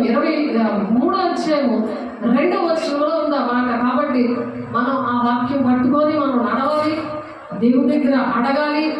అలా చూస్తున్నామా లేదా, అలా ఉంటున్నామా లేదా అని దేవుని విషయంలో మనం తండ్రి చిత్తం ఏంటి, ఆయన మనం చూస్తున్న దేవుడు కదా, అలా నడుస్తున్నాం లేదా మనం అనుక్షణంగా చెక్ చేసుకోవాలి. మన రక్షణ విషయంలో ఏ సత్తను చూచి నీకు కలిగినవన్నీ అమ్మి బీదలకు ఇవ్వని చెప్తున్నాడు. పరలోకమందు నీ ధనము ఆమెకు సమకూర్చుకోమని చెప్తున్నాడు. మార్కు సువార్త 10:21 ఉంది ఆ మాట. కాబట్టి అతిశయ కిరీటం ఇస్తాడంట దేవుడు. అలాగ అతిశయించడానికి రారాజు బిడ్డలుగా ఉంటామని మొదటి దశలోని పత్రిక 2:19 దేవుడు ఆ మాటలు చెప్తున్నారు. అలాంటి వాగ్దానాలు హెబ్రీల 6:16 నుండి మీరు 20 వచనాలు చూస్తే అలాంటి వాగ్దానాలు అక్కడ ఉన్నాయి. మరి అయితే అతడు స్థిరపడిన తర్వాత అతడు మనసును గర్వించి చెడిపోయాడు. ఎవరంటే ఉజ్జియా. ఎలాగ జయం పొందుకున్నాడంటే దేవుని ప్రత్యక్షతలో అతడు దేవుని ఆశ్రయించాను. అతడు యెహోవాను ఆశ్రయించినంత కాలము దేవుడు అతన్ని బద్దిలింపజేస్తూ వచ్చాడంట. దేవుని ఆశ్రయించినప్పుడు బద్దిలింపు చేశాడు. ఆశ్రయించినంత కాలం కూడా బద్దిల్లాడంట. 2వ దినవృత్తాంతాలు 26:5 ఉంది. ఉజ్జియా ఆయన దేవుని ఆశ్రయించినంత కాలం కూడా బద్దిలుతా వచ్చాడట. కానీ యాజకుల మీద కోపం పడ్డాడంట. 19వ ఉన్నప్పుడు అతడు నొసట కుష్టు రోగం కలిగిన వాడే నొసట మీద బయలుదేరింది. దేవుని విషయంలో, దేవుని సేవకుల విషయంలో అతను బయటికి వెళ్ళగొట్టారు. తర్వాత బయటికి వెళ్ళగొట్టిన తర్వాత అతను కూడా త్వరపడ్డాడు, ఇంకా అక్కడ ఉండలేకపోయాడు. దేవునితో పరిశుద్ధంగా ఉండి దేవుడి పని చేయాలి. మరి దేవుడు ఆశ్రయించడము అప్పుడు ఆయన ఎలా వర్ధిల్లత వచ్చిందో, ఆశ్రయించకుండా అహంకారంతో ఆ ఆశీర్వాదం చూసి అహంకారంగా ఉన్నప్పుడు, సేవకుల మీద కోపపడినప్పుడు, దేవుణ్ణి నిర్లక్ష్య పెట్టినప్పుడు, దేవుని మాట వినలేనప్పుడు, మరి మరణ దినం వరకు కూడా ఆ కుష్ఠరోగంతో ఆయన చనిపోయాడు. తర్వాత ఆ రాజు, ఆ ఉజ్జియా రాజు కుమారుడయ్యాడు ఆ ప్లేస్లో. కాబట్టి ఆయన ప్రత్యేకంగా ఒక రూమ్లో పెట్టారు. ఆ కుష్ఠతోటే చనిపోయాడు. ఆ కుష్ఠ రోగం ఎందుకు వచ్చింది? పాపాలు బట్టి. ఎలాగ వర్ధిల్లాడు, ఎలా దీవెన పొందుకున్నాడు? మరి అతడు దేవుని ఆశ్రయించి, అతడు యెహోవాను ఆశ్రయించినంత కాలము దేవుడు అతన్ని వర్ధిల్లింపజేస్తా వచ్చాడంట. మన ఆశీర్వాదాలు మనం శాపంగా మార్చుకోకూడదు. అది పిల్ల తరాల వరకు కూడా ఆయన ఆజ్ఞలు పాటిస్తే 1000 తరాల వరకు దీవెన. ఆయన పాటించకపోతే 3-4 తరాల వరకు కన్ను దోషం కుమారుల మీద రప్పిస్తానని ఉంటే మమ్మల్ని దీవించండి, మమ్మల్ని ఆశీర్వదించండి అని అనకూడదు. అది ఉట్టిదే. అలా మోసం చేస్తారు దురద చెవులు గలవారు, స్వకీయ బోధన చేసేవారు. కాబట్టి తెలివి గలవానికి వారి తెలివి జోపు ఓట, మూఢులకు వారి మూఢత్వమే శిక్ష. అది శిక్షగా ఉండకూడదు. మూఢత్వం మూఢుల్లాగా ప్రవర్తించకూడదు. సామెతలు 16:22 ఇంపైన మాటలు తేనె పట్టు వంటివి, అవి ప్రాణములకు మధురమైనవి, ఎముకలకు ఆరోగ్యకరమైనవి. ఇంపైన మాటలు, యథార్థమైన మాటలు, దేవుని మాటలు మన ఎముకలకి మరి చాలా బలంగా ఉంటాయి. ఆ మధురమైన అవి మన ప్రాణానికి మధురంగా ఉంటాయి. అది ఇంపైన మాటలు తేనె పట్టులండి. తేనె తింటే ఎంత బలంగా ఉంటామో, ఎముకలు ఎంత గట్టిగా ఉంటాయి. అవి దేవుడి మాటల కోసమే మనము చూడాలి, కానీ మనుషుల మాటల కోసము చూడకుండా ఉపదేశం వినాలి. దేవుని యొక్క ఉపదేశం ఏంటి, దేవుడు ఏం చెప్తున్నారు, ఆ ఉపదేశం ఎందుకే మనం చెవి యొగ్గాలి. మేలు నందును అప్పుడు మనం మేలు పొందుకుంటామట. యెహోవాను ఆశ్రయించేవాడు ఆ ధన్యత్వము, పరలోక రాజ్యం వెళ్ళే ఆ ధన్యత్వం మనకి దేవుడు ఇస్తాడు.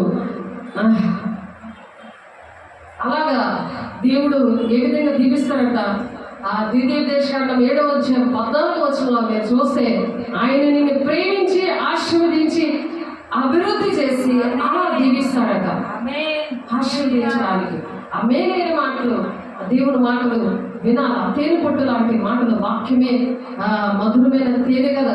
చింటే తేనె ధారణ కన్నా పాట పాడుకుంటాం కదా. కాబట్టి యథార్థవంతుల గుడారం అంట వర్ధిల్లుతుందంట. మన యథార్థత లేకుండా నువ్వు సేవకులకు చేస్తున్నట్టు నువ్వు సేవకులు బాధ పెడుతూ ఉంటావు దేవుడు బాధపడుతున్నట్టు నీకు తెలియదు. అప్పుడు నీ గుడారం చదవబట్టి ఉంటుంది కదా, దేహం మీద దేవుని ఆలయం కదా, అది శారీరకంగా మరి నీ దేవాలయం లాంటిది అది. కాబట్టి జకర్యా గ్రంథంలో కూడా ఉంటుంది 2:7-8 మరి జకర్యా 2వ అధ్యాయం చూడండి, అది చూసి ముగించుకుందాము. సేవకులు ఏంటంటే వాళ్ళు త్యాగం చేస్తారు, మీకోసం ఎంతో ఉపవాసం ఉండి ప్రార్థన చేసి చెప్తారు. అలా మీరు ఫాలో అవడమే తప్ప మీరు కూడా అదే మీరు చేసేయండి అన్నీ అంటే కుదరదు. ఒక ఆమె ఉన్నది, ఎప్పుడు కూడా నా కోసం స్వీటు హాట్ అన్నీ కూడా నా కోసం చేస్తుంది, ఉంచుతుంది నా కోసం. నేను వస్తే చాలా ఇష్టపడుతుంది, ఎందుకంటే నాకు చిన్న దుకాణము, దేవుడు చాలా పెద్ద దుకాణం, స్వీటు హాట్ దుకాణం చేశాడు. కాబట్టి అందరిని బట్టి చాలా సంతోషించి నా కోసం ఆవుకి పెడుతుంది స్వీటు. ఏదమ్మా ఆవు ఏమైనా నేను దీవిస్తుందా, ఆశీర్వదిస్తుందా, ఆవు ఏమైనా దేవుడా అని అంటే, ఇదిగో దేవుని బిడ్డ ఉన్న దేవుని బిడ్డని పెట్టు, ఆయన ఎలా మాట్లాడతాడో ఎలా దీవిస్తాడో అంటే అదేదో మీరే చేసేయండి అంటాం. అలా కాదు, నీ డౌట్స్ ఏమున్నాయి దేవుడిని ఇలా అడుగు, దేవుడు నీతో మాట్లాడతాడు, ఆవు మాట్లాడుతుంది ఏంటి అని అంటే అప్పటి నుండి నేను రాగానే నాకు అన్నీ ఇస్తుంది. ఇదిగోండి ఫ్రెష్గా ఉంది, స్వీట్ తినండి అని చెప్పిస్తుంది నాకు. ఎందుకంటే దేవుడి పిల్లల్ని మనం ప్రేమించినప్పుడు దేవుడు దీవిస్తాడు. దేవుడి మాటలు ఎవరి మాటకి వాళ్ళు చెప్పేసుకోవడం కాదు, దేవుడి మాటలు చెప్తాం కానీ చేయవలసింది మీరు. కాబట్టి జకర్యా 2వ అధ్యాయం 8వ వచనంలో సైన్యములకు అధిపతి యెహోవా సెలవిచ్చినది ఏమనగా మిమ్మల్ని ముట్టినవాడు. ఇలా టచ్ చేసి మాట్లాడుతూ ఉంటారు. ఆ కళ్ళు కూడా అలాంటి కళ్ళు, దేవుడు చూసే కళ్ళుని అడగాలి. ఆ కళ్ళల్లో ఏముందో చెప్తాం మేము, మనుషులు ఏంటున్నారో చెప్తాం. వివేచన ఆత్మిస్తాడు దేవుడు వాగ్దానం పిల్లలకి, వాగ్దానం పుత్రులు. సైన్యములకు అధిపతి యెహోవా సెలవిచ్చినది ఏమనగా మిమ్మల్ని ముట్టినవాడు తన కనుగుడ్డును ముట్టినవాడని. తన కనుగుడ్డు అంటే దేవుడు కనుగుడ్డు ముట్టినట్టు టచ్ చేయకూడదు. టచ్ చేసి ఇలా అనుకుని మాట్లాడుతుంటారు, ఏకమనస్సుతో మాట్లాడుతుంటారు, కళ్ళతో మాట్లాడుతుంటారు, నోటితో డబుల్ మీనింగ్స్తో మాట్లాడుతుంటారు. జాగ్రత్త. ఆడవాళ్ళేంటి మగవాళ్ళేంటి, స్త్రీ పూజలు భేదం లేదు కదా సైతానికి. ఆడవాళ్ళనే దూరుతారు, మగవాళ్ళకి దూరుతారు అంటే దెయ్యమాత్మ ఉంటే అలాంటి ఆలోచనలు, అలాంటి చూపులు, అలాంటి మాటలు, అలాంటి ఆలోచనలు వచ్చి మీరే చేయండి, మీరే చేయండి చెప్పాలి. చేస్తున్నారు, మీరు చెప్పారు కదా, మీరు మా కోసం చేయండి. ఆవిడకైతే తెలియదు, ఆవిడ అన్ని చంద్రాలు. ఆవిడ కోసం నేను ఎంతో ప్రార్థన చేస్తాను, ప్రభా నీ బిడ్డ ఎంత ప్రేమిస్తుంది అయ్యా, ఇంత నా మీద ఆధారపడాలి. కానీ ఆమెతో మాట్లాడయ్యా, ఆమెకు తెలియదయ్యా, క్షమించయ్యా. కానీ తెలిసిన వాళ్ళ కోసం అలా ప్రార్థన చేయడం, తెలిసి ఉంటే అలా చేస్తుంటారు, దేవుని ప్రేమను రుచి చూసి చేస్తుంటారు. వాళ్ళకంట సైన్యములకు అధిపతి యెహోవా సెలవిచ్చినది ఏమనగా మిమ్మల్ని ముట్టినవాడు తన కనుగుడ్డును ముట్టినవాడని ఎంచి తనకు ఘనత తెచ్చుకొనదలచి మిమ్మల్ని దోచుకుని నేను నా చేతిని వారి మీద ఆడించగా వారు తమ దాసులకు దోపుడు సొమ్మగుదురు. అప్పుడు సైన్యములకు అధిపతి యెహోవా నన్ను పంపి ఉన్నాడని మీరు తెలుసుకుందురు. ఎంత భయంకరంగా ఉంది. దేవుడి పిల్లల్ని ఎలాగ కంచలా చేస్తాడు. ఆ ముడతే దేవుడు కనుగుడ్డు ముట్టినాడట. దేవుడు కనుగుడ్డు ముడత ఆయన ఊరుకుంటాడా? ఆలోచించండి. నా చేతిని వారి మీద ఆడించగా వారు తమ దాసులకు దోపుడు సొమ్మైపోతారట. అప్పుడు సైన్యములకు అధిపతి యెహోవా నన్ను పంపి ఉన్నాడని మీరు తెలుసుకుందరు. అప్పుడు తెలుసుకుంటారు, సైన్యములకు అధిపతి యెహోవా నన్ను మీకోసం పంపాడని మీకు అప్పుడు బోధన చేస్తుంది. అప్పుడు ముట్టడం మానేస్తారు, అలాంటి చూపులు చూడటం మానేస్తారు. అలాగా మీరే ప్రార్థనలు చేయండి, లేకపోతే మేము అనుకూలమైన బోధకులు మేము వెతుక్కుంటాం అని అందరూ జీవితం అంతా అలాగే వెతుక్కొని అన్ని నష్టాలు కష్టాలు అన్ని కూడా వస్తుంటుంటే ఎంత ప్రమాదం వచ్చినా వెంటనే దేవుడు కార్యం జరిగిస్తున్నా సరే సేవకుల్లో ఇవి జరుగుతున్నాయని ఆ జ్ఞానం ఇప్పటికీ రాకపోతే దేవుడు దుఃఖపడతాడా? మనుషులు దుఃఖపడతారా? మనుషులకి ఇది సేవకులు బాగా ఈ మాటలు దేవుడు వాళ్ళకి ఇచ్చాడు కాబట్టి వాళ్ళు ధైర్యంగా ఉంటారు. కానీ నీ పరిస్థితి ఏంటి? ధైర్యంగానే ఉంటారు. వాళ్ళ దేవుని పక్షాన వాళ్ళు ఉన్నారు కాబట్టి దేవుడి కోసం వాళ్ళ ప్రాణాలు దిగించి మరి మీ దగ్గరకు వచ్చి నీకు చేతులేసి ప్రార్థన చేసి మరి హస్తనిక్షేపణ చేయొద్దు, పరుల పాపంలో నువ్వు పాలుభాగస్తులు అవ్వద్దు.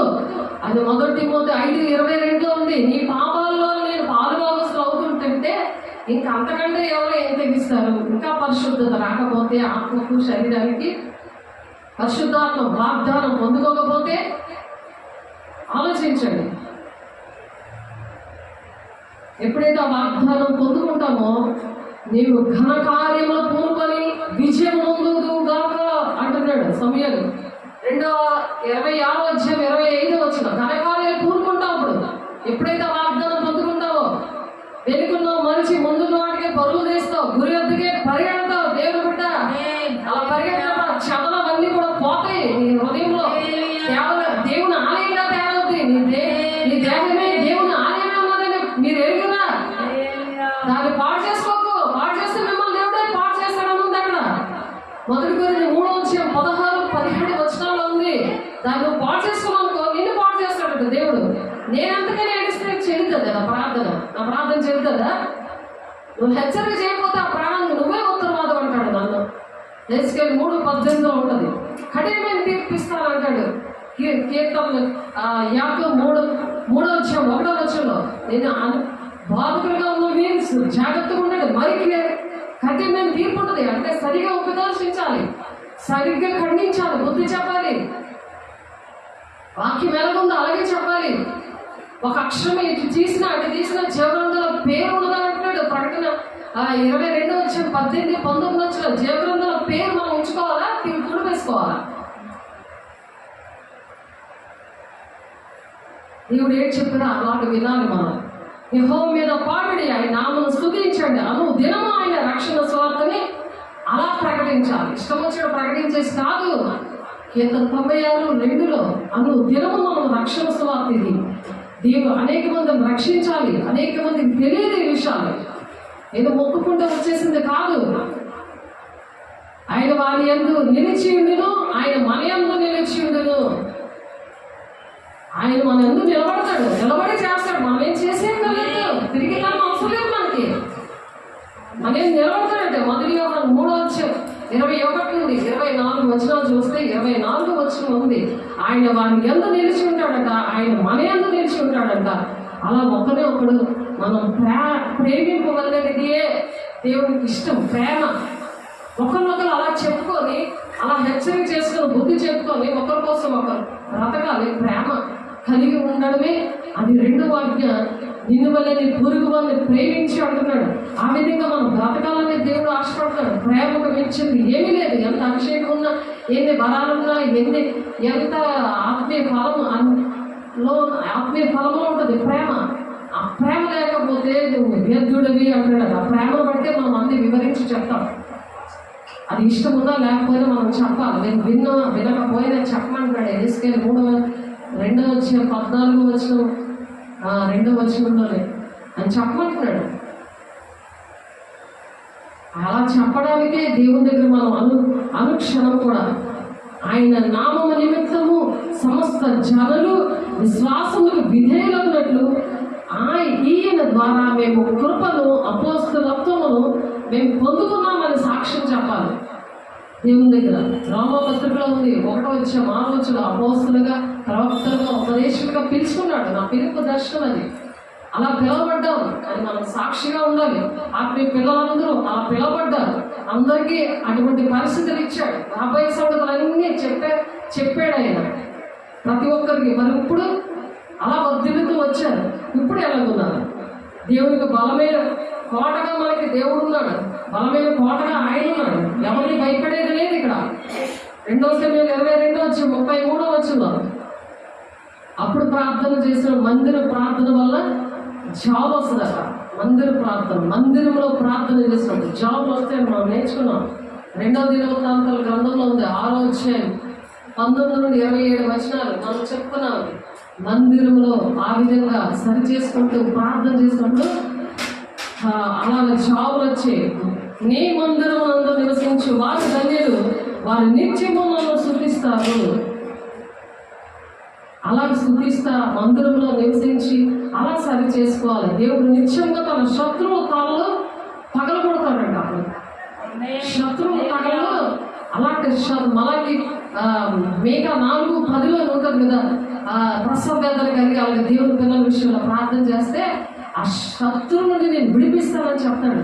అలాగా కీర్తనలు 68:21 దేవుడు నిత్యముగా తన శత్రువు తలలో పగలగొడతాడట. అలాగా శత్రువుని అలా విడిపిస్తాడు, ఆ తలలో పగలగొడతాడంట.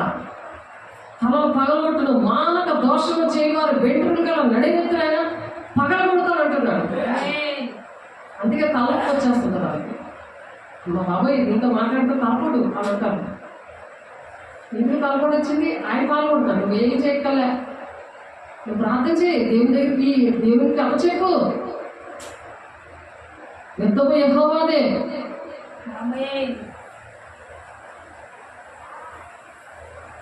అందుకే మందిరాన్ని మీ మధ్యన ఉంచుతాను, మీ అందు నా మనస్సు అసహ్యపడదు అంటున్నాడు. దేహం అనే మందిరంగా మనం ఉండి వాళ్ళ మధ్యలో మనం నిలబడి దేవుని మాటలు ఎలా చెప్దాం. వాళ్ళ దేవుడు అసహించుకోడు, వాళ్ళకి విడుదల ఇస్తాడు. అటువంటి బిడ్డలందరినీ కూడా దేవుడు దీవించాలని, ఆశీర్వదించాలని, పాపం నుండి శాపం నుండి విడుదల ఇవ్వాలని దేవుడు ఆశపడుతున్నాడు. నిత్య జీవం కావాలా, మరణం కావాలా అని ఆలోచించాలి మనం. రోమపత్రిక 2:1-32 చదువుకోండి. ఏది కావాలో సెలెక్ట్ చేసుకోండి. జీవం కావాలి మనకు, మరణం కాదు. నిత్య జీవం కావాలని దేవుడు ఆశపడి మాటలు చెప్తున్నారు. మనకి మరణానికి తగిన వారు అంటున్నాడు. మొదటి రోమపత్రిక 1:24 24-32 అంటారు. వీళ్ళు మరణానికి తగిన వారు అన్నాడు దేవుడు. వాళ్ళే ఎలా ఉన్నాం మనం? నిత్య జీవానికి తగిన వారుగా ఉన్నామా, మరణానికి తగిన వారుగా ఉన్నామా? చెక్ చేసుకున్న వాక్యాలు చక్కగా మరి చదువుకోండి, ఇంటి దగ్గర ప్రార్థన చేసుకోండి. దేవుడిచ్చే వాగ్దానాన్ని మరి ఆ దేవుడిని వాగ్దానం పొందుకోండి. దీనికి దేవుడే సాక్షి అన్నట్టుగా నిలబడాలి. మనుషుల సాక్షి కాదు, దేవుడే సాక్షి. మనుషులే చూడడం కాదు, దేవుడే మనకి సాక్షి. అది రోమపత్రిక 1:10 ఉంది. దేవుడే మనకి సాక్షి. ఎవరైపు చూస్తే ఏడనే ఇంకా ఆయన ఏడిపిస్తూ ఉంటారు. నాకు ఫోన్ ఎందుకు చేయలేదు, నాతో ఎందుకు ఇంకా మాట్లాడలేదు, ఇన్ని రోజులు అయిపోయిందని ఏడుస్తూ ఉంటారు. శరీరానుసారం నియమము. అతనే ఎందుకు చేసుకోలేదు, నాకు ఎందుకు ఫోన్ చేయలేదు, శరీరానుసారం. వాట్సాప్లో నిండా అవే ఉంటాయి, అతడే. కానీ దేవుడు మాటలు అంటే ఇష్టం ఉండదు. ఆ వాగ్దానాలు ముందే వెనక చూడకుండా మధ్యలో పంపిస్తూ ఉంటారు. దొంగ చెవుల గలవారు హితబోధను సహించడానికి ఇష్టం ఉండదు. ఈయన నామము నిమిత్తము సమస్త జనుల్లో విశ్వాసము విధేయులకున్నట్లు ఈయన ద్వారా మేము కృపను అపోస్తులత్వమును పొందితిమి. అందుకనే నచ్చదు. అపోస్తులత్వం ఉన్నవాళ్ళ మాటలంటే నచ్చదు. వాగ్దానంతో పాలువారే ఉన్నాం మనం. ఎఫెసీ పత్రికలో ఉంటుంది ఆ మాట. 3:5-18 వాగ్దానములో పాలువారే ఉండాలి మనం. ఆ వాగ్దానం అంటే ఎలా ఉంటుంది? అదొక్క మాట ముగించేసుకున్నాము. అపోస్తలుల 2:38 ఉంది. బాప్తిసాలు కూడా ఎలా తీసుకుంటే అలాగే ఉంటాయి పరిస్థితులు. ఎవరి దగ్గర తీసుకుంటే దేవుని ఆత్మతో నింపబడిన వారితో వాగ్దానాలు తీసుకోవాలి, బాప్తిసాలు తీసుకోవాలి. అపోస్తలుల 2:38 ఆ వాగ్దానం మనల్ని బట్టి 1000 తరాలకి దీవెనకరంగా మనం ఉండాలి.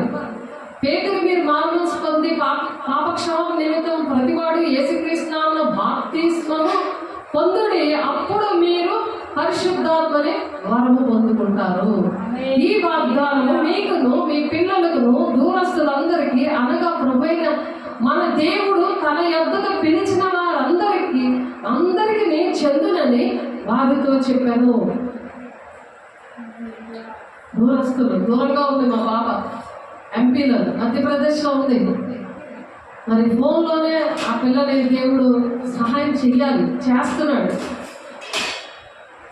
నా పాప విషయంలో, బాబు విషయంలో దేవుడు అలాగే వాగ్దానాలు నెరవేర్చాడు. నా భర్త విషయం కూడా అలాగే వాగ్దానాలు నెరవేర్చాడు. కానీ ఆ వాగ్దానం నిలబెట్టుకోవాలి. అంతవరకు సహించబడి అలా రక్షణ పొందుకోవడానికి దేవుడు సహాయం చేయనుగాక. ఆమె ప్రార్థన చేసుకున్నాం. పరిశుద్ధాత్మడ మహిమ గల దేవా, మాతో మాట్లాడి నాయన వాక్యమైన విత్తనం నూరంతలుగా ఫలవంతంగా నాయన ఫలింపు దయచేసి మహిమ పొందుకోవడానికి ఇష్టపడిన దేవా, సమస్త మహిమ నీకే చెల్లుగాక దేవా.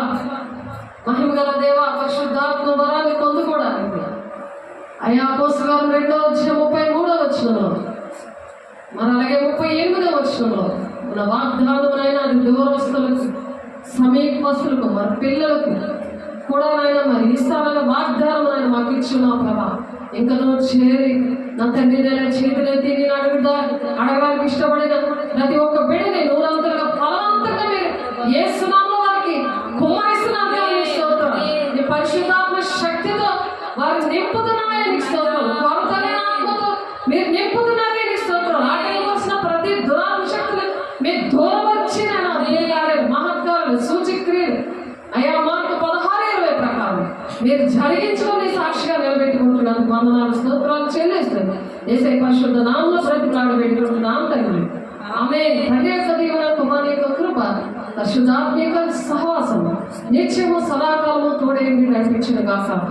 ఆమేన్. దేవునికి మహిమ కలుగును గాక. God bless you. దేవుడు మమ్మల్ని దీవించి ఆశీర్వదించును గాక. ఆమేన్.